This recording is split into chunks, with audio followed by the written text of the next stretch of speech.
do you let people to get to know you? How to be kind of free spirit and show your expertise, show your knowledge, be likable, be fun, because now everything is entertainment. Even the way you pass your knowledge, it has to be entertaining. That's why I'm kind of changing the position, how I record my videos, so they are all kind of not monotone, something like this. So they are not similar. This is something that you have to think when you are making videos to make it more interesting, make it fun, make it energy, and not to be too monotonous, and engage with people. Hopefully I'm engaging with you, and I'm trying to be myself, and actually I'm trying a little bit to discover myself through the videos, because I'm talking to the camera. Now you're thinking I'm talking to you, yes, you, but actually I'm just talking to myself.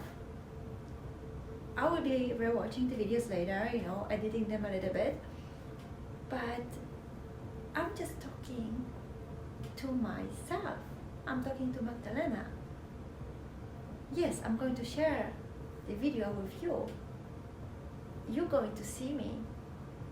But at the end, I'm just discovering myself.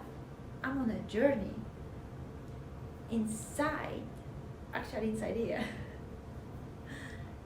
And I think you should do the same, because it's really, really, on one hand it's challenging, but on the other hand, oops, I think low battery. But on the other hand, it is enriching, very enriching, because you are finding out what's down deep in your head, in your mind, and what you're capable of. And actually, I see that I'm pretty, free, and I can talk, and I'm not kind of shy anymore. But it all took time. So if you are at the beginning of your journey with videos, just do it. Do 20, 30 videos. You don't have to publish them online. Just do them. Do them for yourself. Discover yourself. You never know what you will find. See you on the next one.